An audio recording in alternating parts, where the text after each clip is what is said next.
Voy a comenzar inmediatamente ya que estamos un poco atrasados y les voy a hablar sobre lo que se puede hablar del presente y futuro de la web.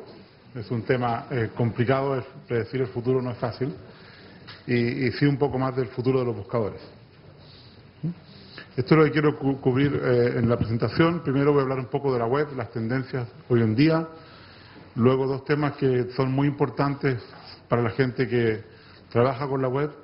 Uno que es la sabiduría de la gente y lo otro es la famosa long and heavy tail, que espero que todos ustedes conozcan y si no lo van a aprender aquí.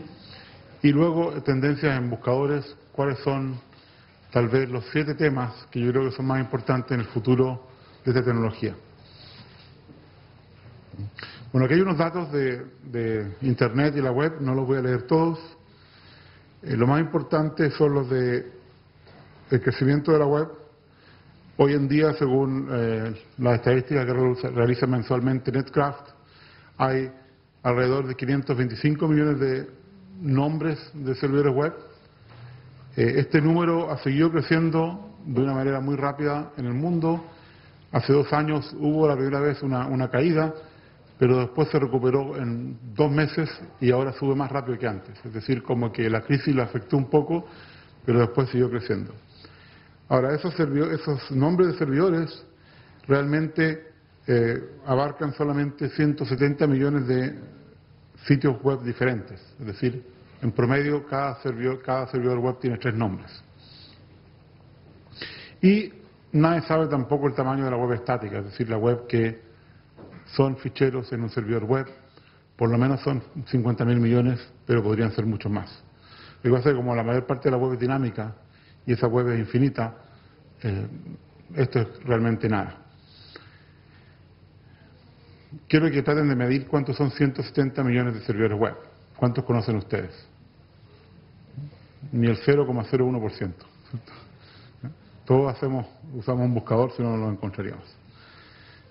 Aquí está cómo ha crecido el número de ordenadores conectados a Internet, de acuerdo al Internet System Consortium. Y ahí pueden ver cómo lo que parecía al comienzo exponencial, por ejemplo aquí, ya no ha seguido hacia allá, sino que ha seguido más lineal, así que eso se ve más razonable. Sin embargo, si vemos el número de servidores web, donde aquí están los nombres y aquí están los activos, podemos ver que hace 1 año hubo como un problema, pero después, si ven, va creciendo más rápido. Pero sobre todo el tema de nombres, y aquí sobre todo en los últimos 2-3 meses el crecimiento ha sido espectacular. O hay muchos sitios nuevos o se está generando más spam de web, no es claro.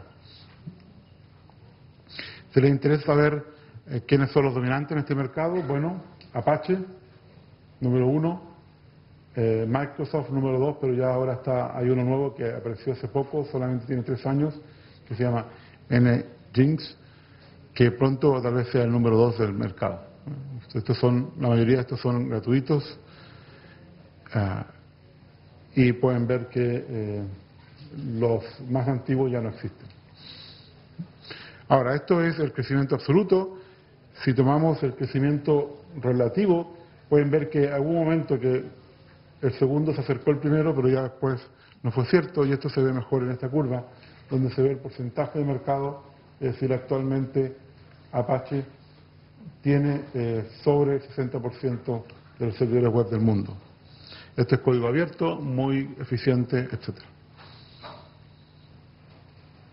Por favor, si tienen preguntas, deténganme. Si tomamos el millón de sitios web más importantes, podemos ver que aquí las cosas son mucho más estables y básicamente Apache es casi 70% en forma estable, Microsoft va bajando y otros como Nginx y otros van subiendo. En un mercado que parecía que no podían entrar nuevos competidores, este competidor nuevo en verde es interesante porque en los últimos 3 años ha capturado una buena parte del mercado, llegando casi al 10%. Así que lo que quiero mostrar con estas cifras es que la web está viva, o sea, la web está sana, creciendo más rápido que antes, sea lo que eso signifique. Así que en el tiempo podemos pensar que en realidad la web es como esto, que va creciendo en el tiempo cada vez más grande, pero también muchos sitios van muriendo. Es decir, no todo es color de rosas, algunos sitios mueren. Pero como crece tan rápido, es como si fuéramos creciendo, de repente un pedazo de nuestra pierna se va cayendo, pero como vamos creciendo no nos importa porque somos cada vez más grandes. Ahora, hay gente que dice que hay redes sociales que se quieren tragar la web, que quieren poner todas las empresas dentro de su red social y se va a tragar la web. Bueno, primero les recuerdo que esas redes sociales están dentro de la web. Esto es como si el estómago de usted intentara tragarse a sí mismo. Es difícil, primero es una tarea difícil. O sea, intenten ustedes tragarse. En algún momento van a tener un problema que algo que está dentro no puede estar fuera y viceversa. Así que yo creo que en realidad siempre van a coexistir esto, que es algo que quiere tragarse la web, junto con la web que va creciendo más rápido que eso mismo. La web tiene muchas facetas, algunas ya las mencioné, páginas estáticas, que es el foco de los buscadores, páginas dinámicas, podemos hacer un calendario y generar un número infinito de páginas, así que no tiene sentido generar todas las páginas posibles, lo que hay que tratar de entender es cuáles son las mejores páginas. En un trabajo de investigación mostramos que si recorríamos 5 niveles de las páginas dinámicas, llegamos a más del 90% de las páginas que cualquier persona va a ver un día en el mundo. ¿Por qué? Porque la gente tampoco hace muchos clics. La ley del mínimo esfuerzo. Sí que es raro porque es una paradoja que a mí me gustaría poder buscar en las páginas que nunca voy a poder ver, ¿no? O que nunca voy a tener tiempo de ver. Pero eso es mucho más difícil. Está toda la parte que es público y la parte que está escondida. No significa ser necesariamente privada, sino que hay páginas que están escondidas para algunas personas y para otras no. Todas las páginas de sus amigos en Facebook ustedes las pueden ver, yo no, los buscadores tampoco. Hay páginas que los buscadores encuentran que ustedes nunca imaginarían ver, etc. Así que la web escondida depende del observador. Por ejemplo, todas las páginas que están debajo de formularios o donde hay que interactuar en forma compleja, los buscadores van a tener problemas en verlos porque no saben qué preguntar o no saben cómo reaccionar ante esas páginas. Así que la web escondida depende del observador, va a ser distinto para un buscador y para cada persona. Y por eso tenemos cosas que se llaman como la web profunda, que es la web que cuesta a los buscadores recorrer, o básicamente la web privada que está escondida por otras personas. Y está la web semántica. La famosa web semántica, se estima que el 15% de los servidores web tiene información semántica. El problema es que muchos de ellos mienten, no dicen la verdad, y entonces no significa que sea una información muy útil al momento de usarla. Y como dije que era infinito, en realidad esto debería ser así. La web tiene una cola muy larga, una cola que se extiende todo lo que ustedes quieran extenderla. Si seguimos recorriendo páginas infinitas, el calendario, todos los meses del futuro, todos los meses del pasado, podemos seguir así para siempre. La estructura de la web también es muy importante. Este fue el primer estudio y el último, cuando habían 220 millones de páginas de Altavista en el año 2000, y el último porque cada vez es más difícil hacer este estudio. Analizar la estructura de enlaces de hoy en día, por ejemplo, 20.000 millones de páginas, al menos, que sería 3 órdenes de magnitud más de lo que era hace 10 años, es muy difícil. Pero es muy importante la estructura porque básicamente, dependiendo de dónde estamos, los buscadores nos van a encontrar, y dependiendo de dónde estamos, los buscadores nos van a colocar en distintos lugares. Así que si nosotros recorremos el componente más fuerte, el componente más grande, fuertemente conexo, que es el centro de la web, bueno, vamos a recorrer todo eso y esa es la mejor parte de la web. Estar ahí, eso es lo mejor. Estar ahí significa que estoy apuntado por alguien importante y que yo apunto también a otros sitios que están aquí. Es algo difícil que las empresas hagan porque siempre piensan que apuntar a otra persona es perder tráfico, cuando también están ganando posición en la web. Si seguimos todos los enlaces que van hacia la derecha, que son básicamente los sitios de comercio electrónico, también los podemos encontrar. Lo difícil es cómo encontrar los sitios nuevos que apuntan a la web, pero que todavía no son apuntadas por el centro de ella, y las islas. Cientos de millones de websites que son islas y que no podemos encontrar. En este estudio eran los sitios que estaban registrados en Altavista en el año 1999. Es decir, habían islas registradas, habían sitios que estaban aquí registrados. Y, por supuesto, una de las ideas en ese momento era que esto era un mundo pequeño. Se han escuchado hablar de teoría del small world, y en realidad no era tan pequeño como se pensaba. Es decir, con ese tema de los 6 grados de separación, se pensaba que aquí en unos 20 clics uno podía recorrer la web de un lado a otro, pero en este caso se necesitaban 30. Era mucho más grande el diámetro de la web. O sea, 50% más grande, y eso en la teoría de los mundos pequeños es bastante más grande. Pero más aún, en un mundo pequeño todo está conectado. En el mundo real de la web eso no es cierto, está desconectado. De hecho, el camino más largo que pudieron encontrar, no pudieron encontrar el camino más largo porque eso es un algoritmo que toma demasiado tiempo, fue 900. Es decir, existe un sitio aquí que para navegar a otro sitio acá tengo que hacer 900 clics. Pero pueden haber más largos todavía. Es decir, la web es menos conexa de lo que se pensaba después de este estudio. Esto es del estudio que hicimos de España en el año 2005, donde analizamos 320.000 sitios web que había en ese momento registrados en territorio español, básicamente .com en España o .es, y pueden ver lo complicado que son los 50 dominios más usados. Los azul son universidades, los rombos son gobiernos, en verde los rombos azules son cosas del gobierno relacionadas con las universidades, y los rojos son medios de comunicación. ¿Ya?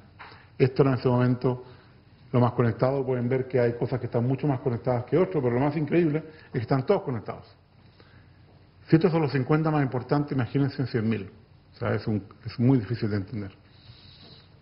Ahora, una pregunta que hay que hacerse es qué es lo que hay en la web. Es decir, ¿qué podemos encontrar allí? Y una forma de hacer esto es, supongamos que tenemos número de páginas aquí y calidad en este otro eje. Es muy difícil medir calidad, y es algo que es muy difícil hacerlo con las personas también, así que es un tema que está pendiente en general. Pero supongamos que la calidad de los medios tradicionales de información, como los periódicos, está aquí.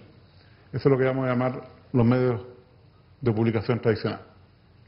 Y por supuesto, el promedio va a ser muy bueno, no va a tener mucha varianza, y por supuesto no van a haber cosas muy malas, pero también es muy caro producir cosas muy buenas. Ahora, el promedio de lo que aporta la gente, la famosa web 2.0, va a ser más malo que esto.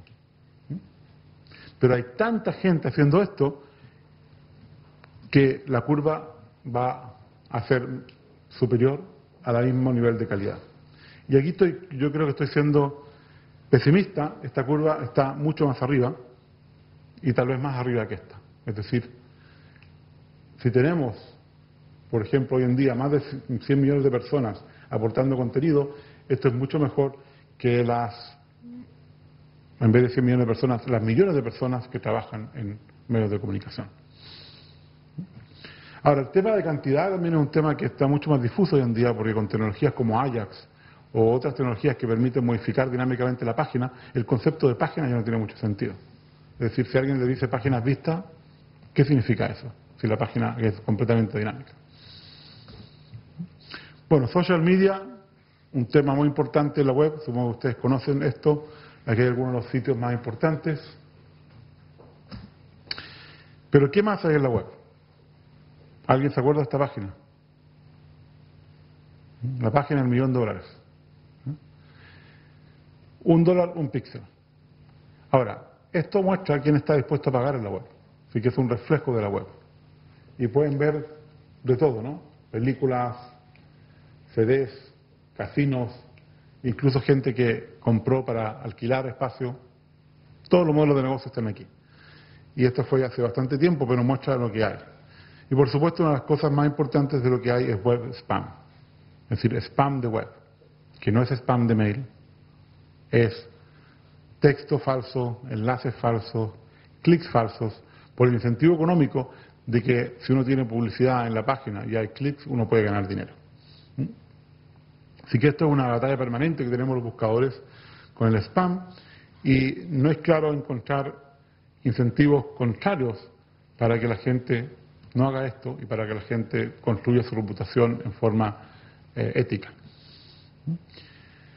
Una forma son socialmente, por ejemplo, hoy en día la gente está aportando información de cosas que son abusos o cosas que son mentiras para permitir encontrarlas.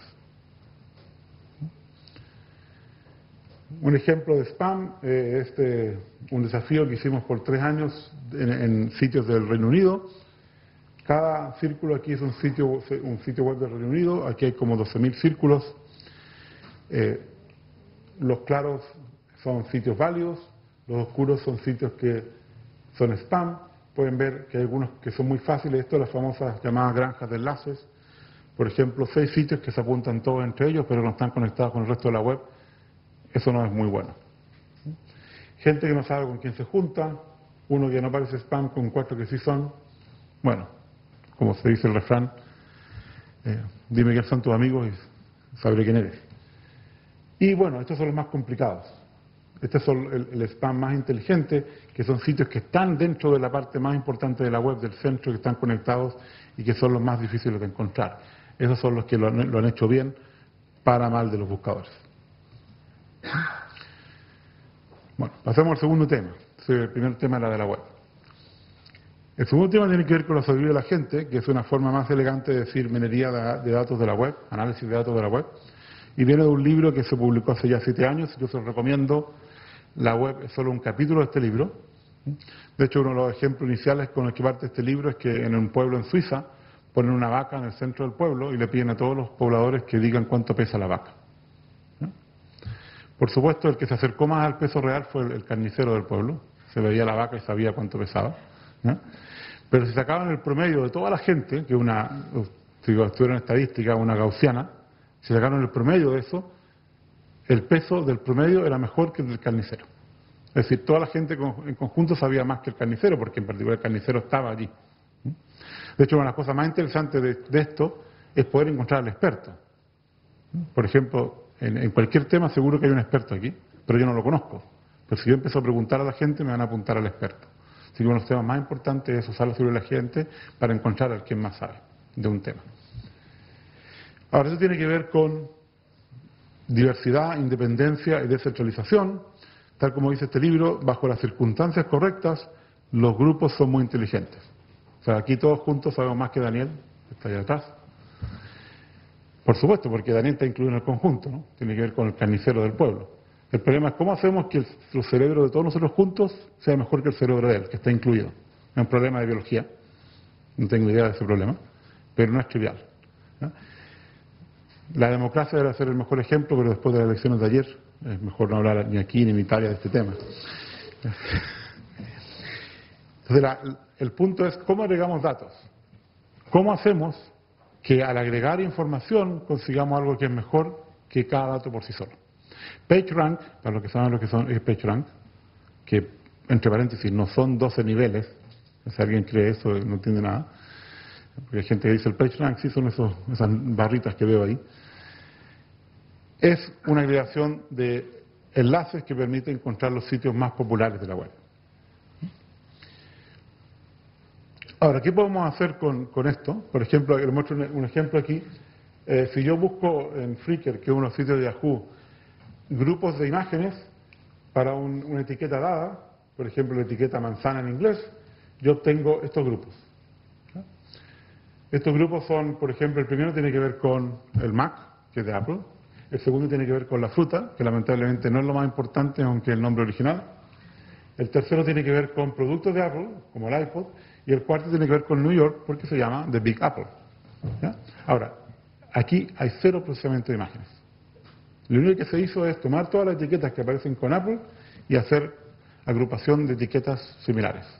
Es decir, ver cuáles imágenes tenían etiquetas parecidas como Mac, MacBook, Macintosh, etcétera, otros que tienen que ver con la fruta, etcétera, y se pueden ver, pueden alcanzar a leer, ven que es increíblemente correcto. Podemos hacer lo mismo con fotos. En Flickr hay fotos con información de GPS y hora. Así que tenemos, por ejemplo, en Asturias, hay casi 250.000 fotos de este tipo en Flickr. Y aquí hay una muestra de unas 20 fotos de dónde está sacando fotos la gente. Bueno, está sacando fotos como esta, una foto muy bonita en Guaira, está, en Avilés, en Gijón. No sé, por alguna razón no salió ninguna en Oviedo, pero debería haber salido porque de seguro que hay muchas allí, les voy a mostrar cuántas. En la playa hay mucha gente sacando fotos, y si no, en el camino a los picos de Europa, con la gente donde hace turismo. En Oviedo, En Oviedo está esta foto maravillosa, no sé si es de verdad o no, casi parece dibujada, que fue sacada aquí, de la catedral, supongo. Y pueden ver que la mayoría de las fotos están en el centro y hay dos que están perdidos. Podemos ver todos los tipos de fotos. ¿Qué podemos hacer con esto? Una aplicación que publicamos el año pasado, en otro grupo de Yahoo. Podemos tomar las fotos, ordenar las fotos por usuarios que han tomado estas fotos, ponerlas en el mapa, esto se llama Points of Interest, es decir, esta es la Catedral de Oviedo, este es el Auditorio Príncipe de Asturias, etcétera, y luego hacerlos con tiempo, porque tenemos el tiempo que sacó cada foto, cuánto tiempo se quedó, porque si hay 10 fotos en el mismo lugar sabemos más o menos cuánto tiempo se quedó, y podemos calcular los caminos óptimos para los turistas en una ciudad. Entonces, por ejemplo, si yo digo tengo 2 horas en Oviedo, ¿qué tengo que hacer? Bueno, tengo que ir a la catedral, la mayor parte de la gente estuvo ahí 10 minutos, sacó 5 fotos, después tiene que caminar hasta el otro lugar, la mayor parte del tiempo la gente tomó 15 minutos, se quedó ahí otros 5 minutos, sacó tantas fotos, etcétera. Esa es la servicio de la gente, lo que hizo la mayoría de las personas. Esto es muy útil para los turistas y también muy útil para ustedes, porque ustedes van a intentar no estar por allí para no toparse con los turistas. Es como, yo vivo en Barcelona y nunca voy a las Ramblas porque, bueno, hay demasiada gente. Otro tema relacionado muy importante, que si no lo conocen tienen que entenderlo, y no voy a hablar de ello, es crowdsourcing. ¿Quién de ustedes ha usado Amazon Turk aquí? ¿Sabe lo que es Amazon Turk? ¿No? Uno dice que sí, pero el resto no dice nada. Entonces es el experto y los otros no. Bueno, se los cuento muy corto porque es muy importante. Amazon Turk es un sistema que permite hacer microtrabajos. Hay gente que está dispuesta a hacer un trabajo muy corto por $1. Y increíblemente se han hecho estudios de que lo hacen bien. Aunque hay otros estudios sociológicos que muestran que si uno paga más, no lo hacen mejor. Algo muy humano, ¿no? Si le dan 10% de aumento en el sueldo, sigue haciendo lo mismo, ¿no? Más aún, y después al final le preguntaban si pensaba que le habían pagado muy poco, no importa cuánto le habían pagado, todos decían lo mismo, que sí, que le habían pagado muy poco, lo reconocen, ¿no? Esto no tiene que ver con informática ni con Amazon, tiene que ver con las personas. Pero es una forma muy fácil de hacer estudios de usuario. Uno puede hacer un estudio de usuario increíble por $100, o sea, menos de 100 euros, algo que antes podía costar 1.000 euros. Bueno, ¿qué vamos a encontrar cuando usamos esta sabiduría de la gente? Vamos a encontrar básicamente 4 cosas. Primero, cosas populares. Pero lo popular no significa lo mejor. Como en cualquier medio de comunicación, lo mejor de la web no es lo más popular. Diversidad, todos los temas posibles. Calidad, lo mejor de cada tema. Cobertura, todas las lenguas, todas las geografías, todos los formatos, todas las calidades, etc. Ahora, estos 3 de aquí vienen de lo que se llama la long tail, la cola larga. Hay un libro de Chris Anderson sobre la cola larga que es muy interesante. Y no solamente es larga, sino que es pesada. Es decir, el área bajo la curva de la cola es significativa. Amazon, Netflix venden 30-40% de sus ventas en la cola larga, es decir, vendiéndole una sola cosa distinta a personas distintas. Y por supuesto las grandes tiendas están en el otro extremo, venden pocas cosas a muchas personas. En cambio, en el comercio electrónico uno puede vender muchas cosas distintas a muchas personas. Estas son las etiquetas más populares de Flickr. Ustedes pueden ver qué es lo que está haciendo la gente cuando hace la mayoría de las fotos. Así que está en alguna fiesta, en algunos lugares y con 2 tipos de cámara, etc. No siempre ponen cosas como entretención, pero sigue siendo popular. Estos son los 50 tags más populares de Flickr. Estos son muy comunes. Ahora, esa etiqueta en particular no es muy útil porque no ayuda a determinar, por ejemplo, la foto. No dice nada, dice que lo está pasando bien, pero no sabemos cómo y por qué. Ahora, una posible explicación para la cola larga es que si pusiéramos las personas aquí y los intereses acá, vamos a ver que hay más intereses que personas. Podría ser un cuadrado, tantos intereses como personas, o podría ser al revés, que hay más personas que intereses. Nadie lo sabe. Pero esta cola larga existe en todo. Existen, la mitad va a ver las películas de Hollywood, otra mitad va a ver muchas películas distintas. La mayoría lee los mismos blogs, muchos leen distintos blogs. Y en particular hay muchos blogs que nadie lee. Eso es lo que alguien dijo, only write. O sea, no es para leer, sino es solo para escribir. Las palabras también. Muchas palabras son muy comunes, pero la mayoría de las palabras no son comunes, etc. Si una explicación es, bueno, hay gente normal que hace las preguntas más populares y hay gente como nosotros, especiales, que hace todo el resto de las preguntas. Nosotros somos la cola larga. Hacemos las preguntas de 6 palabras, usamos frases, ponemos comillas para buscar mejor, etc. Estas son las preguntas especiales. Y ahí está la cola larga, ahí está la parte central de la distribución y luego viene la cola larga. Bueno, esta es una posible explicación. Mala noticia para nosotros, buena noticia para el resto del mundo, esta no es la explicación correcta. En un trabajo que hicimos un grupo de Yahoo hace 2 años, analizando 5 tipos de datos distintos, mostraron que en realidad es así. Es decir, todas las personas tienen una cola larga. Es decir, todas las personas parte del tiempo hacen las mismas preguntas que el resto de la gente, pero otra parte del tiempo hace preguntas que son únicas, que son nuestros hobbies, nuestros intereses, nuestros problemas, etc. La diferencia está en cuán larga es la cola de cada persona. Y si es muy larga, alguien va a decir, ese tipo es raro. Pero ese es otro tema. Ahora, ¿por qué esto es importante? La cola larga ahora es más importante, no solamente es más importante porque permite que exista el comercio electrónico y que gran parte de las ventas sea la cola larga, es más importante porque esto dice que si no satisfacemos la cola larga, vamos a estar dejando a ustedes insatisfechos parte del tiempo, es decir, el largo de la cola que tengan. Y eso es muy importante porque no podemos... Hay gente que dice, no, la cola larga es despreciable, son cosas raras, no me interesa. Bueno, pero estamos todos allí. Si uno dice eso, estamos despreciando a una parte de todas las personas parte del tiempo. Y esto es muy importante porque significa que los servicios web tienen que ocuparse de la cola larga. Aquí hay un ejemplo de consultas, por ejemplo, es un ejemplo clásico del Instituto Nacional de Salud de Estados Unidos. Ahí pueden ver que las primeras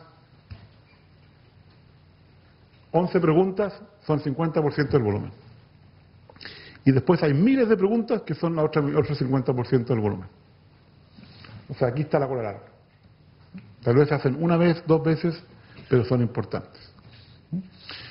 Una de las cosas que hemos hecho analizando las consultas, este es un producto que lanzamos el año pasado, lo hicimos todo en Barcelona, se llama clus.yahoo.com, son como tendencias, pero aparte de incluir la tendencia del volumen de consultas, que es algo que ya existía, agregamos también un perfil de la gente que hace estas preguntas, es decir, si es mujer o hombre y qué edad tiene. En el caso de Estados Unidos, ahora lo tenemos para todo el mundo, inclusive podríamos decir qué rango económico tenía, porque si uno tiene el código postal, uno puede saber información del censo de Estados Unidos con el promedio de salario de ese código postal. Y también colocar de dónde en Estados Unidos se hacían estas preguntas. Por ejemplo, esta pregunta aquí vemos que se hace más en la costa este que en la costa oeste. Y tenemos también el flujo de preguntas, es decir, qué cosas las personas hacían antes y después de hacer esta pregunta.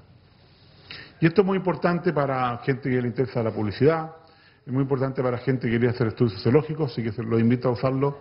Ahora lo tenemos para todo el mundo, así que pueden ver, por ejemplo, si preguntan Barcelona, van a ver que muchos preguntan en Argentina, la razón es obvia. Que se pregunta en Madrid, va a ser en Portugal, la razón es obvia. ¿Ya? Uno puede ver esas cosas en este tipo de análisis. Ahora, algo muy interesante, que si uno toma la correlación de las palabras que están en las consultas con las palabras que están en la web, la correlación es como 0.3, 0.4, es baja. Es decir, lo que ustedes buscan no es lo que ustedes escriben, o lo que otra gente escribe. Así que se los dejo para que piensen qué significa eso. Es decir, mucha gente busca algo que nadie ha escrito, o que si están buscando tal vez ustedes mismos deberían escribir. Ustedes tienen ahí oportunidades de generar contenido que va a ser muy importante para otras personas. Algunas tendencias en la web importantes: contenido generado por usuario, ya lo dije, la web 2.0, masivo, de todas las calidades posibles, redes sociales. ¿Quién no está en Facebook aquí? ¿Alguien se atreve a decir que no está? Uno. Tiempo real, Twitter, sensores de Internet, la Internet de las cosas. Bueno. Ahora, ¿cuál es el impacto de esto? El impacto es que la web se democratiza. Más gente tiene o cree que tiene propiedad del contenido en la web. Es decir, más gente ha colocado contenido en la web, fotos, texto, etc. Pero al mismo tiempo, eso fragmenta el acceso.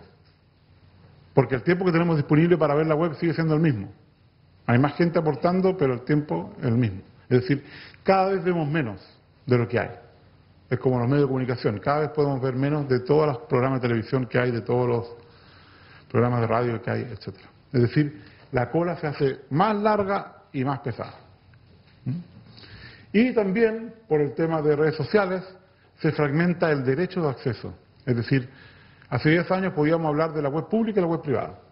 Hoy tenemos que hablar de la web de mis amigos, de la web de los amigos, la web de las redes, en que estás registrado, etc. Ahora, la sabiduría de estas masas, a veces de masas más pequeñas, lo que se llama small crowds, es muy importante para ordenar los resultados.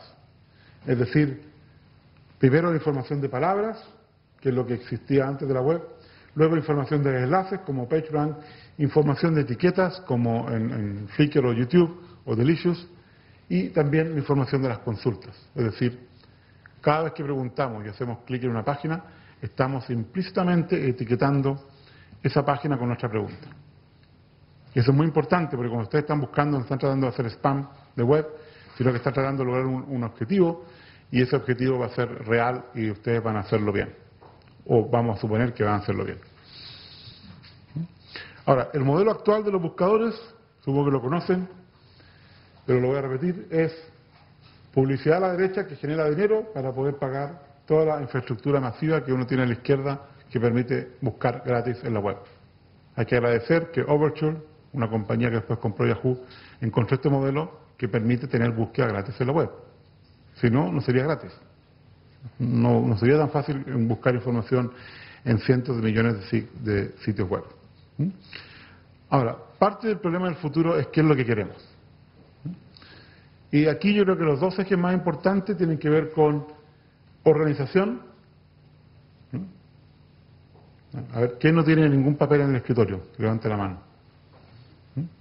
Bueno, ustedes se pueden colocar aquí dependiendo del nivel de desorden absoluto a japonés, acá, estructurado completo. Y también tiene que ver con el tiempo. Lo que queremos es algo que es ahora o algo que ya existía en el pasado. ¿Es Twitter o es Wikipedia? ¿Es la web semántica o es serendipity? Exploración. Depende de lo que queremos, la respuesta va a ser distinta.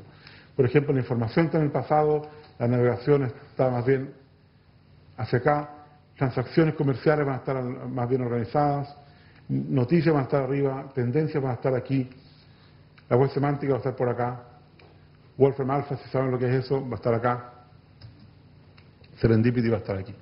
Es decir, dependiendo de qué cosas estemos buscando, en estas dos ejes la respuesta va a estar en un lugar distinto y los buscadores van a tratar de cubrir todo este espectro. Ahora, hay que recordar lo que hacen los buscadores, y este es un excelente ejemplo que hizo uno de mis investigadores, uno de los más influyentes de la web semántica para mi gusto, Peter Mika, y es recordarnos que los ordenadores son tontos. Eso nos hace sentirnos bien a nosotros, ¿no? Supongamos que un ordenador ve esta palabra, desde esta frase: Pablo Picasso nació en Málaga, España. Bueno, lo que ve es eso. No tiene ni idea de lo que está viendo. A los que hacemos recuperación de información, ni siquiera nos interesa el orden y lo ponemos todo en una bolsa, que se llama una bolsa de palabras. Eso es lo que nosotros pensamos que tenemos, pero el ordenador en realidad tiene una bolsa de basura. No entiende nada de lo que está dentro. Lo increíble es que eso funciona. El 90% de los buscadores es esto, y funciona. Es maravilloso. No sé qué pasaría si no funcionara. Ahora, la gente que hace procesamiento de lenguaje natural sigue viendo la misma cosa rara, pero sabe que las primeras dos palabras son una persona y las dos últimas son lugares. ¿Ya? Porque hace análisis gramatical, etc. Pero todavía no entiende lo que dice ahí. Ahora, por supuesto, nosotros estamos a nivel semántico más alto y lo que entendemos es algo mucho más complicado. Eso nos gustaría que el ordenador viera. Y esto es lo que está tratando de hacer la gente de la web semántica, inteligencia artificial, etcétera. Pero esto es muy difícil, porque esto es generar un cerebro humano, y yo soy escéptico en eso. Yo creo que lo que vamos a conseguir es como los programas de ajedrez, que son mucho más rápidos y por eso encuentran algunas jugadas que son tan buenas como los jugadores profesionales. Pero los jugadores profesionales no analizan millones de jugadas, saben dónde tienen que analizar y van directo a esa jugada y tienen eso que diferencia a los ordenadores de las personas. Así que hoy en día una de las tendencias es que en realidad la gente no quiere buscar. O sea, ustedes no se levantan todas las mañanas diciendo qué bien voy a buscar hoy en día 10 veces. ¿No? Lo que dicen es que voy a viajar a Málaga, quiero comprar un pasaje, quiero ver qué hotel voy a quedar, quiero ver la temperatura para ver si puedo ir a la playa, etcétera. ¿Ya? Lamentablemente no alcancé, debería haber puesto algo de Oviedo aquí, no sé, comerse un chuletón en Oviedo o algo parecido. Pero eso es lo que queremos resolver un problema y para eso tenemos que buscar. Buscamos menús, reviews, mapas, etcétera, hasta que encontramos lo que vamos a hacer. O muchas veces usamos nuestra red social. Le llamamos a un amigo que vive en Málaga y decimos, recomiéndame un restaurante. Y esas son las tendencias en búsqueda. Las tendencias tienen que ver con el contexto, es decir, contexto local. Es mucho más importante saber dónde está la persona que está buscando, qué idioma habla, que quién es la persona. Todos hacemos lo mismo en la web. Todos buscamos las mismas cosas. La diferencia es cuán bien lo hacemos, a qué hora lo hacemos, cuánto tiempo lo hacemos, pero no tiene que ver tanto si somos mujer u hombre, si tenemos 20 años o 50. Y muy pocas consultas, por ejemplo, se benefician de la parte social. Es decir, muy pocas veces justo tenemos un amigo que es experto en un tema. Lo más importante es lo local y qué estamos tratando de hacer. Y esto significa que en vez de personalizar, en vez de tratar de entender a Luis, por ejemplo, y ver qué es lo que quiere él todos los días, vamos a encontrarnos que Luis quiere lo mismo que usted, lo único que cambia es qué día lo quiere. Entonces, lo que tenemos que hacer es mejor buscar a todas las personas que quieren lo mismo que Luis, exactamente en este mismo momento, y en vez de tratar de hacer personalización vertical, hacemos contextualización horizontal. Por ejemplo, todas las personas que estén yendo a Málaga la próxima semana. Son muchas más personas, no hay problema de privacidad y podemos ayudar a más gente. Y para eso necesitamos lo que se llama las pequeñas sabidurías. Es decir, toda la gente que ha ido a Málaga nos puede ayudar a decidir qué puede hacer la gente que va la próxima semana a Málaga.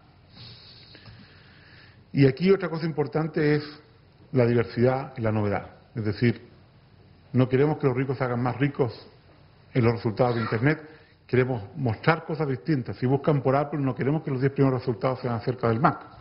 Queremos que también haya algo de la fruta, algo del récord de música de los Beatles, etcétera, algo de Nueva York. Y también quiero que aparezcan cosas nuevas. Una compañía nueva que tiene que ver con manzanas, que está en la web.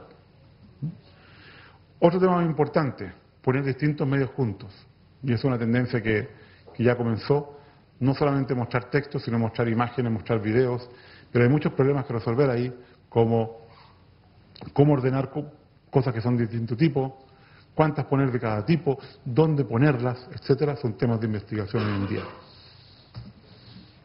Un tema mucho más interesante, lo que se llama Search Apps, todo lo que tiene un iPhone o otro dispositivo que se llama un teléfono inteligente, baja aplicaciones. Imagínense ahora que los buscadores tuvieran aplicaciones de otras empresas que dependiendo de la consulta que ustedes hagan se puedan disparar, gatillar. Es decir, si alguien está buscando un pasaje, que haya un mercado de aplicaciones que quieran capturar esa pregunta de un pasaje y ofrecer el pasaje. Y eso genera todo un mercado distinto de, por ejemplo, aplicaciones que van en el futuro hacer una subasta para capturar la consulta de ese usuario. Y lo más interesante es que si ustedes nos quieren buscar, mejor que nosotros busquemos por ustedes. Es decir, hay muchas veces que si uno tuviera un modo de búsqueda activo y ustedes estuvieran haciendo otra tarea, como por ejemplo pensando en un viaje la próxima semana, el ordenador podría estar generando información que fuera útil. Hoteles, actividades, ofertas que hay aéreas, y cada vez que encuentran algo interesante ustedes lo usan. No tienen que buscar, esperan que la información llegue a ustedes. Es decir, en vez de tratar de hacer un pool de información, el sistema le hace un push de la información. Entonces son temas muy importantes y son los 7 temas que yo creo que son más relevantes hoy en día en búsqueda. Y hay ejemplos ya, por ejemplo, sobre todo de geocontextualización. ¿Ya? Por ejemplo, estamos buscando un restaurante, tenemos un mapa, tenemos opiniones, tenemos un enlace inmediatamente para reservar, etcétera. Esto ya está ocurriendo en la web, sobre todo va a ocurrir más en teléfonos móviles, etcétera. Y si eso ocurre, vamos a movernos de una web de páginas a una web de objetos, donde los objetos son lugares, personas, fechas, negocios, etcétera. Por supuesto, esto va a estar incompleto, la web no es perfecta, van a haber cosas que faltan, van a haber restaurantes de Oviedo que no van a aparecer, van a haber cosas de los restaurantes que no van a aparecer, por ejemplo, errores del teléfono, de la dirección, pero es un mundo que uno puede ocupar porque es muy grande, y entonces las intenciones van a ser satisfechas con ciertos objetos y ciertos atributos. Es decir, si alguien dice, quiero una cena romántica en Oviedo, los resultados van a ser distintos a quiero una comida de trabajo en Oviedo. ¿Cierto? Entonces, espero. Algunos no lo hacen y ese es el problema. Y esos atributos van a definir lo que se llama una búsqueda facetada, es decir, una búsqueda que tiene distintos atributos que uno tiene que escoger. Por ejemplo, si ustedes están tratando de comprar una cámara digital, las 3 facetas más importantes son, a ver si adivino las mismas que son de casi todos, precio, resolución y zoom. A mí la gente busca eso. Las otras son de la cola larga. Ahora, unas cosas que hemos hecho con el tema de objetos o de entidades, es esto que ganó un premio el año pasado en un desafío que hubo de analizar noticias del New York Times, 20 años de noticias, del año 1987 hasta el año 2007, y se llama Time Explorer. Esta es una herramienta que permite analizar relaciones que hay de personas o lugares en el tiempo. Por ejemplo, aquí, no creo que puedan leer, pero pueden ver esta línea amarilla es Yugoslavia. Recuerden que son noticias de hace 20 años. Y la línea roja es Clinton, pueden ver que se parece la forma. Y la línea verde también es el general Clark, que era el que manejaba dirigía las operaciones de la OTAN en la guerra de los Balcanes. Pueden ver, por supuesto, que cada vez que se menciona el general Clark se menciona Clinton, pero lo contrario no es cierto. Cada vez que se menciona Clinton no se menciona necesariamente el general Clark, porque puede ser por otra razón. Ahora, en las noticias hay información de todos los tiempos, inclusive del futuro. Estas son noticias que habían hasta el año 2007, pero hasta el año 2007, por ejemplo, si tomaban el tema de China, había gente que había mencionado el año 2013, el 2015, el 2037, el 2043 y el 2050. O sea, hay gente que se atreve a hablar de 40 años más y decir qué va a pasar con el tema, por ejemplo, del militar. Lo que pasa es que hay muchos eventos en el futuro que ya sabemos que van a ocurrir. Por ejemplo, eventos deportivos, eventos políticos, eventos culturales. Y hay otras cosas que van a ocurrir. Por ejemplo, en el año 2037, por si no lo saben, el Voyager 2 se va a quedar sin gasolina, sin combustible. ¿Ya? Va a estar cerca de Neptuno. ¿Ya? Es decir, eso va a ocurrir. Tal vez un mes antes, un mes después. Hay una predicción, pero va a ocurrir y va a quedar sin combustible. Contratos de plantas nucleares que ya sabe cuándo van a terminar. Oportunidades de negocio en 30 años más. Contratos de explotación mineras que se sabe cuándo van a terminar. Es decir, hay un montón de información en el futuro que no hemos usado y que se puede usar si podemos tener tecnología como esta. Ahora, si podemos entender qué está tratando de hacer la gente, podemos, por ejemplo, colocar en una taxonomía, esta es la taxonomía del Open Directory Project, el directorio abierto de la web 2.0, de qué es lo que busca la gente. Es decir, aquí el tamaño de cada categoría depende de cuántas preguntas calzaron en esa categoría. Así que, por ejemplo, en el tema de arte, lo que más le interesa a la gente son películas y música. En el tema de música, lo que más le interesa a la gente son bandas y artistas. Nadie le interesa el tema organizaciones artísticas. Eso. Este tema de música, menos. No tengo idea de qué es. Tampoco lo puedo leer aquí. Pero seguramente es con una V o con una W. A nadie le interesa. Es decir, hay sitios web que fueron categorizados ahí que no interesan a nadie. ¿Por qué? Porque lo que quiere la gente es muy distinto al conocimiento que tenemos. Entonces podríamos hacer lo inverso. Podríamos decir, bueno, si consideramos que las consultas son como una folksonomía significa etiquetas sin ninguna organización como Flickr, como Delicious, como YouTube, es decir, cualquiera elige la descripción y no hay ninguna jerarquización, intentemos ponerle orden a esas etiquetas. En este caso las etiquetas son las consultas.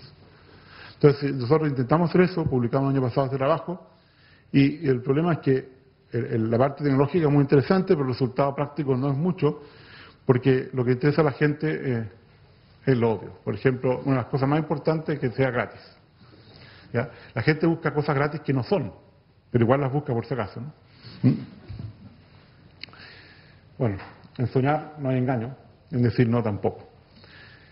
Y por ejemplo, juegos gratis en Yahoo es una pregunta muy típica, pero pueden ver que hay millones y millones de preguntas distintas que se pueden organizar en esta folksonomía jerárquica, que lamentablemente no ayuda mucho a entender a la gente o tal vez ayuda a entender que es mucho más simple de lo que uno cree. Todo esto también se puede usar para hacer mejor diseño web. ¿Por qué? Porque si entendemos bien lo que hace la gente en mi sitio, puedo entender entonces lo que realmente quiere. Y este es un ciclo, este es mi propio modelo de diseño, este es un ciclo permanente entre lo que uno cree que la gente necesita a lo que la gente realmente necesita. Y aquí tiene que ver con las personas y con los buscadores. Porque si un buscador no encuentra el sitio de ustedes, las personas nunca lo harán, porque no pueden buscarlo. Así que está todo el tema de ubicuidad de sitios para buscadores. Es decir, si los sitios de ustedes es solo imágenes, no van a encontrar nada. Si es Flash, que no tiene ningún texto, no van a encontrar nada. De hecho, no usen Flash. El lenguaje de la web se llama HTML 5.0. Esto es como tratar de vender con PowerPoint. Al final PowerPoint lo estamos usando, todo el mundo lo está usando, pero no es muy bueno. Es plano, no tiene jerarquías, es secuencial, etc. Lo que hay que usar es HTML 5.0, que permite que el contenido se presente a los buscadores, y luego vamos a tener problemas de visibilidad. Visibilidad para los buscadores que son ciegos. Tienen que pensar que un buscador es ciego, no puede ver lo que está ahí. Lo único que puede entender es el texto. Y las personas también tienen ese problema. Para todos los diseñadores que siempre usan un Apple y están conectados directamente al servidor web, me hacen algo maravilloso, pero que es pesadísimo. Me los mando a la Patagonia con un módem antiguo, ¿ya? Y un PC con Windows 3.0. Cuando me muestres cómo funciona ya y funciona rápido, hablamos. Hay que diseñar para todos los equipos, para todas las personas, para todas las conectividades. Y eso es algo que a la gente, las empresas se olvidan. Las empresas se quedan en lo bonito y se olvidan de la funcionalidad, que al final es lo más importante. Lo bonito se ve una vez y nunca más se mira. Dicen, qué bonito, el resto, bueno, vamos a lo que hay que hacer. Y la diversidad de las personas tiene que ver con accesibilidad, por ejemplo. Que personas que tienen discapacidades lo pueden ver, que sea rápido, que cargue rápido, etc. Y tiene que ver también con el lenguaje que yo ocupo. Si yo no tengo las palabras que la gente va a usar para buscarme, imposible que me encuentre. Y la gente a veces se olvida eso. Y eso se encuentra con lo que se llama minería de uso de web. Es decir, si yo tengo información de cómo llega la gente a mi sitio y tengo un buscador en mi sitio, puedo encontrar cuáles son los contenidos que no tengo en mi sitio que debería tener, que son los que la gente está queriendo. Es decir, diseño dirigido por la persona. En este caso puse Search Driven, dirigido por el buscador, pero después va a ser la siguiente etapa, dirigido por la persona. Y ahí tiene que ver con análisis de navegación, análisis de transacción y análisis de consulta. Un tema muy interesante, que lo pueden buscar, no tengo tiempo, que se llama la esencia de la información.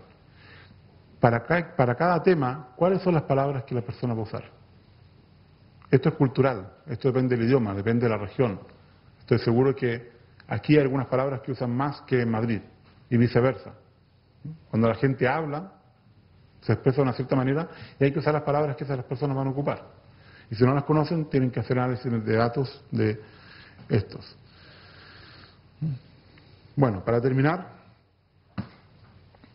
la web es joven, la idea tiene 22 años, la implementación tiene 21, la parte científica tiene menos de 18 y es intelectualmente diversa.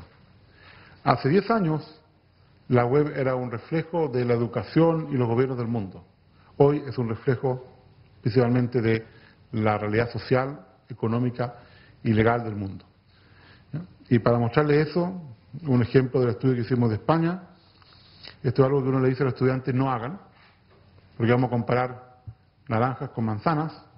Aquí tenemos exportaciones de España en miles de dólares, es un gráfico logarítmico, y aquí tenemos enlaces de España a esos mismos países. Correlación 0.8. Altísima. Es decir, mientras más intercambio comercial, más enlaces a esos países. Todo esto está fuera de rango, pero todos estos países en realidad no son países. Son países que vendieron su dominio. Entonces, por ejemplo, la cantidad de enlaces a TK no tiene que ver con los, no sé, $3.000 de intercambio que hay con ese país. Se los dejo de tarea, qué es TK, qué es FM, qué es VU, qué es TO. La mayoría está en el mismo continente. ¿Alguien sabe alguna de esas? WS. ¿Dónde está la geografía? Ningún experto en geografía aquí. TC no está en el mismo continente. Esto que dice aquí, ST. Nadie sabe ninguna, ni siquiera TO. Muy bien, Tonga. Muy bien. ¿Capital de Tonga? No, Nuku'alofa. Bueno, se los dejo de tarea. ¿Dónde está TK? Esto lo hicimos para 5 países. Reino Unido, España, Grecia, Brasil, Chile. Mientras más desarrollado el país, más alta es la correlación. Por ejemplo, importaciones en el Reino Unido, 0.9. Y cada vez, esto lo hicimos ya hace 5 años, seguro que hoy día es más alto. Es decir, cada vez más la economía está reflejada en la web porque parte de la economía es la web. Es decir, mientras más tiempo pasa, más fuerte es la relación que hay entre la web y la economía, porque al final parte de la economía se genera allí. ¿Preguntas?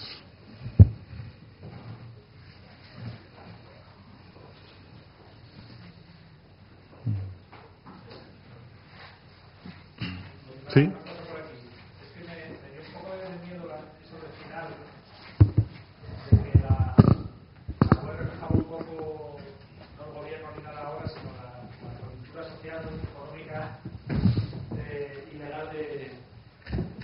De la sociedad, y era un poco por el tema este de las connotaciones éticas de alguna de las cosas que comentaste, especialmente el tema ese del crowdsourcing ese, que hay muchas personas que por unos míseros centavos le están, digamos, solucionando la vida económica a muchas empresas, algunas pequeñas, pero otras probablemente importantes, ¿no?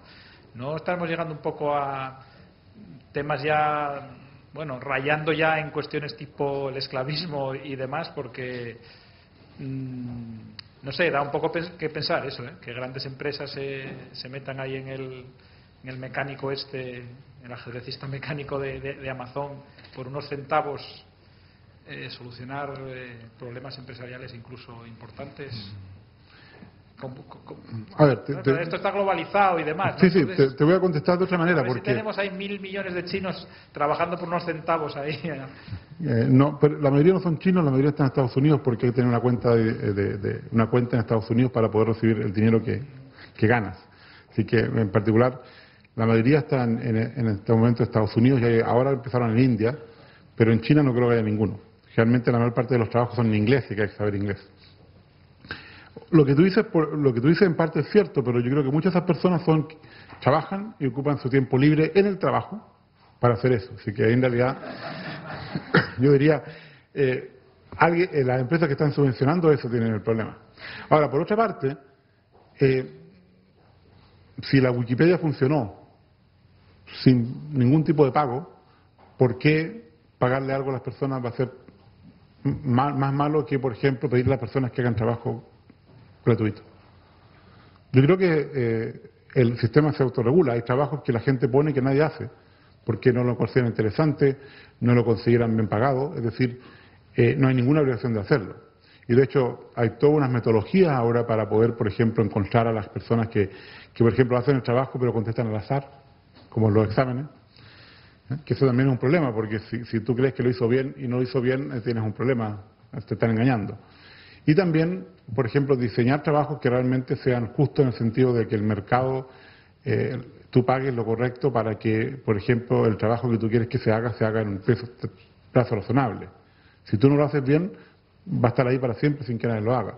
Así que yo creo que el tema es mucho más complicado, porque realmente son trabajos pequeños, o sea, el trabajo de diga sí o no. O sea, no son trabajos de esté una hora aquí haciendo algo. Son trabajos que toman generalmente menos de un minuto. Así que es complicado el tema. Yo no entraría al tema de esclavismo porque es otro tema. Ahí no tienes ninguna opción, no tienes ninguna posibilidad de decir nada. Yo más bien me maravillo de que funcione. Es decir, que la Wikipedia funcionó sin ningún tipo de aporte económico. Que esto funcione, es decir, que haya gente que esté dispuesta a hacer esto. Y yo no creo que lo haga porque necesita dinero. Yo creo que lo hace por... Hay gente yo creo que escoge porque son temas que le interesan, son para pasar el tiempo. Es decir, muchas personas son personas que quieren pasar el tiempo en su casa y aprovechan a ganar dinero. Hay hasta juegos. Por ejemplo, hay mucha gente que hace trabajos que son juegos, y entonces la gente con más ganas lo hace. Así que es un tema complicado. No creo que tenga que ir por esa línea, porque si es por eso yo creo que hay situaciones reales hoy en día que son mucho más delicadas y que habría que tratar que no son esas, digamos. ¿Sí? ¿Cómo ves? Actualmente las redes como esto que hacer, donde nadando puedes llegar donde quieras, incluso no existe ninguna barrera de entrada, o al menos una barrera de entrada. Una barrera de entrada bastante limitada simplemente a lo que es el conocimiento. ¿Cómo ves la evolución de ciertas políticas tipo SOAP, etcétera? Y si crees que realmente esto va a hacer que en los próximos 10 años, en vez de un océano, tengamos piscinas a las que para acceder haya que hacerlo a través de ciertos trampolines, pagando cuotas para tener acceso a ciertas cosas. ¿Crees que esto va a modificar muchos modelos de negocio? ¿Cómo va a afectar a los usuarios? Si supiera la respuesta correcta a esa pregunta no estaría aquí. Yo creo que si tú ves el tema de las piscinas que mencionas y los modelos de negocio cerrados, muchos lo han intentado y no han funcionado. Lugares tan famosos como el New York Times o periódicos como El País aquí en España, y no ha funcionado. Yo creo que cuando a las personas le dan algo gratis es difícil quitárselo. Como la web es unas pocas cosas que todavía tienen muchos servicios gratis. Piensen, correo electrónico casi con tamaño indefinido, gratis, búsquedas gratis, mensajería gratis. Si piensan, es increíble que exista un modelo de publicidad que permita hacer todo eso gratis. Yo creo que van a haber algunos nichos pequeños donde tal vez eso funcione. Por ejemplo, información de muy buena calidad, servicios de alto nivel, pero va a ser una minoría de la web. Es decir, yo creo que el modelo actual va a seguir funcionando. Yo lo decía no tanto por la posibilidad de que un usuario elija tener que pagar por algo, sino porque quienes facilitan el registro de dominios o quienes manejan los grandes centros de datos cambien políticas o inicien políticas de restricción para ciertos servicios, en la línea de los acuerdos que parece que puedan tener lugar ahora mismo en Estados Unidos, etcétera. ¿Ves el matiz? No es que yo elija pagar por algo, sino que de repente me fuercen a empezar a pagar por ello. Yo la verdad que ahí no sé cuál es la respuesta que va a pasar. Es muy difícil porque ya se ha visto en algunos casos de que han habido cambios, que han intentado cambiar políticas, por ejemplo, de privacidad o políticas de acceso y han tenido que volver atrás. Es decir, yo creo que la web misma permite regular eso. Es decir, lo que está pasando con movimientos sociales tiene que ver con poder usar herramientas que hay en la web para difundir esa información. Así que la mayor parte de los ejemplos de cambios de ese tipo, ya sea dentro de la web o incluso fuera de la web, al final no han resultado porque la gente no lo ha permitido.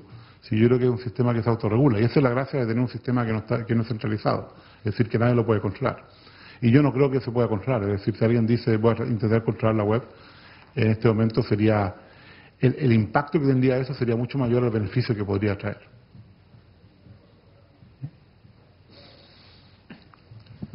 ¿Alguna pregunta más? Bueno, yo tengo otra pregunta. Aquí hay una... Bueno. Antes hablabas sobre cómo hacer, cómo la web te facilita tus búsquedas en base a tus anteriores intereses y los intereses de gente como tú, y cómo mostrar novedades. ¿Cómo se prorratea eso? ¿Cómo decides qué novedad entra, qué es más importante, si esa novedad o el conocimiento del resto de la gente? Todo tiene que ver con la derivada de las cosas. Es decir, por supuesto, si tienes algo completamente nuevo, tienes que darle alguna oportunidad de que entre, y eso lo puedes hacer en forma aleatoria. Pero después que ya entró, tú puedes ver la derivada de, por ejemplo, incrementalmente cómo está siendo popular, o sea, si está haciendo una tendencia o no. Si la gente le interesa, se muestra más, si no le interesa, se muestra menos. Y básicamente todo el diseño web actualmente es así. Ustedes, si van a la página principal de Yahoo, las cosas que nadie hace clic desaparecen muy rápido, no se dan cuenta porque no hicieron clic, tampoco les interesaba. Claro. Y las cosas que a la gente le interesa se hacen más importantes. Por ejemplo, una tecnología que hicimos hace 2 años, que se llama COAR, que tenía mucha difusión en el mundo tecnológico de Internet, es que las 3 noticias que aparecen en la página principal de Yahoo no son las mismas para todas las personas. Pero no tienen que ver con qué persona es, tienen que ver con en qué país están, el lenguaje del navegador, etcétera. Y eso solamente algo tan simple como eso ha aumentado el tráfico como un 20%. Porque si sabemos algo mínimo de la persona, podemos mostrar noticias que seguramente van a ser más interesantes para ellos. Y eso básicamente es usar la sabiduría de la gente, usar la sabiduría de los clics. Por ejemplo, si hoy mismo, en este momento en Asturias, mucha más gente está haciendo clic en algo de política que tiene que ver con las elecciones, pues eso va a ser más visto por la gente de Asturias. Entonces, por ejemplo, la gente que está aquí va a ver más esa noticia que otra persona que está en Madrid, por ejemplo. Y eso funciona, increíblemente eso funciona muy bien porque, como decía, la contextualización al final es lo más importante, la localización, lo que te interesa a ti no es lo mismo que le interesa a una persona que vive en otro lugar.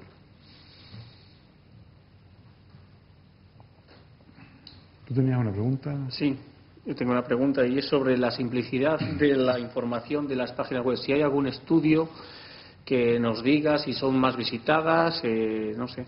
Es que, como te comentaba esta mañana, veo que tenemos una saturación de información por todos los lados y no sé si ahora la gente está buscando esa simplicidad y si eso se ve reflejado en los estudios de búsquedas. Eso es muy difícil porque hay que entender la semántica de las páginas. Yo diría más bien que lo que hay que hacer es tratar de presentar lo que tienen con la mejor calidad posible y de la manera más simple posible. Es decir, cualquier cosa que traten de demostrar que tienen alguna capacidad técnica o de diseño mejor, al final es algo que es negativo más que positivo. Hay que ir directo a lo que hay que presentar y eso es lo más importante. Y la reputación se construye sola. Es decir, la reputación se construye tal como en la vida real. O sea, uno puede hacer trampa de parecer ser más importante de lo que es. Porque si uno consigue subir, tan fácil es bajar, por si uno comete un error como tratar de engañar al buscador y el buscador encuentra ese tipo de engaño. Así que hay que hacer lo mismo que en la vida real, hacer lo mejor posible, trabajar y la reputación se va construyendo sola y si uno lo hace bien eso se construye sobre bases sólidas. Si uno lo hace sobre, no sé, un castillo de arena es mucho más difícil. Bueno, pues si no hay ninguna pregunta más, agradecer a Ricardo el enorme esfuerzo de acompañarnos esta tarde, bueno, toda esta tarde, no todo el día. Creo que nos has aportado muchas ideas, sobre todo, bueno, tanto a desarrolladores como a constructores de contenidos, ideas interesantes para que investiguen a la hora de hacer su trabajo. Y sin más, yo os pido un aplauso para... Gracias.